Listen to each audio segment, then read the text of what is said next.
Break तो बाद एक बार फिर तुहाडा स्वागत है। गल करते हैं हरियाणा की। कोरोना ने हरियाणा नूं भी अपनी चपेट दे विच लिया होया है तो हरियाणा दे विच किस तरह का हाल है। हुण तक 254 केस हो गए ने, 144 लोग हालांकि ठीक होए ने, 3 ने दम तोड़ दिता है। हिसार दे एक शख्स की जान गई है। गुरुग्राम दे विच निजी हस्पताल दे विच भर्ती सी ते 24 घंटिਆਂ ਦੇ ਵਿੱਚ नवे केस सामने आए ने। गुरुग्राम दे विच 4 केस जिहड़े ने ਉਹ सामने आए ने ते आंकड़ा 45 तक पहुंच गया है। किस तरह का हरियाणा का हाल जानने लिए अंकित दुदानी मेरे सहयोगी लाइव जुड़े हुए हैं। तो अंकित, किस तरह का हरियाणा का हाल है, क्योंकि दक्षिणी हरियाणा लगातार जिहड़ा है कोरोना की चपेट दे विच है।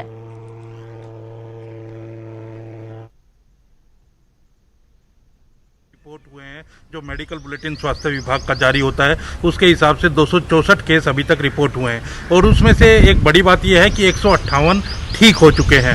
158 ठीक होकर के अपने घर जा चुके हैं। 3 लोगों की मृत्यु हो चुकी है। तो अभी एक्टिव केसों की अगर बात करें तो एक्टिव केस जो हैं वो 103 एक्टिव केस हरियाणा के अंदर हैं। हालांकि ये आंकड़ा बढ़ता जा रहा है, लगातार मामले सामने आते जा रहे हैं। रोहतक में मामला सामने आया है, गुरुग्राम में 4 मामले और सामने आए हैं। तो आज का जो दोपहर का बुलेटिन जारी होगा तो उसके अंदर ये आंकड़ा बढ़ेगा। लेकिन आंकड़ा जब बढ़ रहा है तो उसके साथ ठीक होने वालों की संख्या है वो भी बढ़ रही है और वो भी लगातार ठीक हो रहे हैं। हरियाणा के अंदर जो मेडिकल इक्विपमेंट्स हैं या जिस तरह की स्वास्थ्य सुविधाएं हैं उसके हिसाब से वो लगातार ठीक हो रहे हैं। तो कहीं ना कहीं ये भी अपने आप में एक बेहतर करने वाली खबर है, एक अच्छी खबर है कि जहां पूरे देश की भी अगर बात करें तो पूरे देश में हरियाणा में जो रिकवरी रेट है वो सबसे ज़्यादा है और जो डेथ रेट है वो सबसे कम है। तो कहीं ना कहीं हरियाणा अभी कोरोना को मात देने के अंदर सबसे अग्रिम पंक्ति के अंदर खड़ा है और सबसे आगे खड़ा है। तो यही एक कारण है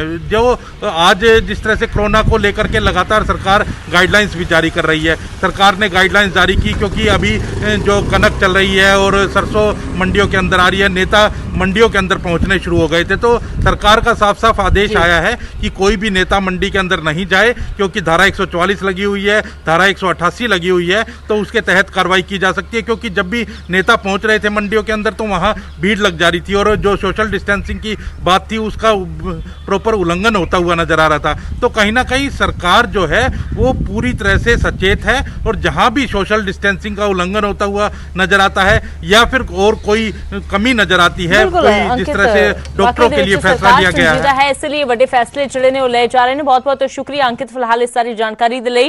तो हरियाणा दे विच लगातार केस जिहड़े बेशक सामने आ रहे हैं पर इस दे विच भी कोई दो राय नहीं है कि हरियाणा दा रिकवरी रेट काफी वधिया है। तो हुण तक 50 तो ज्यादा फीसद जिहड़े लोग ने वो ठीक होकर अपने घरां नूं जा चुके हैं।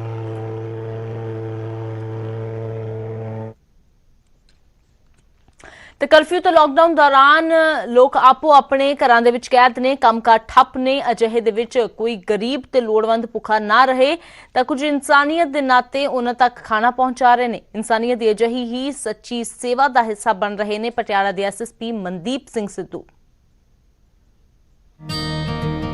यह अखंड भारत की तस्वीर है। यह अनेकता च एकता वाले भारत की तस्वीर है। पूरे देश के नाल पंजाब भी कोरोना संकट दे नाल जूझ रहा है। कामकाज ठप होने कारण गरीब वर्ग के लिए 2 वक्त की रोटी चुनौती बनी हुई है। ते इस कोरोना कर्फ्यू दौरान अपने आसपास के लोग भुखे ना सौण, इसलिए जिम्मेवारी खुद चुकी पटियाला के SSP मनदीप सिद्धू ने, जिन्हां 2565 लोड़वंद ते गरीब परिवारों के लिए अपने पल्ले तो राशन भेजिया। यह राशन मनदीप सिद्धू खुद नहीं सगों दर्जा 4 मुलाजमां दे हत्थों वंडवाया गया जो घर घर जाके लोकां तक पहुंचा रहे ने। ਮੈਨੂੰ ਇਹ ਅਹਿਸਾਸ ਹੋਇਆ ਕਿ ਸਾਨੂੰ ਵੀ ਇਸ ਕੰਮ ਦੇ ਵਿੱਚ ਕੋਈ ਯੋਗਦਾਨ ਪਾਉਣਾ ਚਾਹੀਦਾ ਤੇ ਉਹਦੇ ਵਿੱਚ ਮੇਰੇ ਪਰਿਵਾਰ ਵੱਲੋਂ ਇੱਕ ਮੇਰੇ ਦਾਦਾ ਜੀ ਦੀ ਯਾਦ ਦੇ ਵਿੱਚ ਉੱਗੇ ਸੁਤੰਤਰਤਾ ਸੰਗਰਾਮੀ ਡਾਕਟਰ ਕੇਰ ਸਿੰਘ ਉਹਨਾਂ ਦੀ ਯਾਦ 'ਚ ਇੱਕ ਟਰਸਟ ਬਣਾਇਆ ਸੀ ਤੇ ਉਹਦੇ ਵਿੱਚੋਂ 11 ਲੱਖ ਰੁਪਇਆ ਦੇ ਕੇ ਜਿਹੜਾ ਨਿੱਜੀ ਤੌਰ ਤੇ ਉਹ ਦੇ ਕੇ ਤੇ ਉਹਦੇ ਵਿੱਚ ਅਸੀਂ ਇਹਦੇ ਪੈਸਿਆਂ ਦੇ 2500 फूड पैकेट तैयार किए। इंसानियत की इस सेवा दौरान एक होर खूबसूरत तस्वीर भी दिखाई दी। वो सी अनेकता च एकता, यानी सारे धर्म दे आगू इकट्ठे नजर आए। ये तस्वीरें इस गल दा भी सुनेहा दिंदियां ने कि संकट दी घड़ी च असीं सब एक हुंदे हां। पटियाला तो मनोज शर्मा, न्यूज़ 18 पंजाब।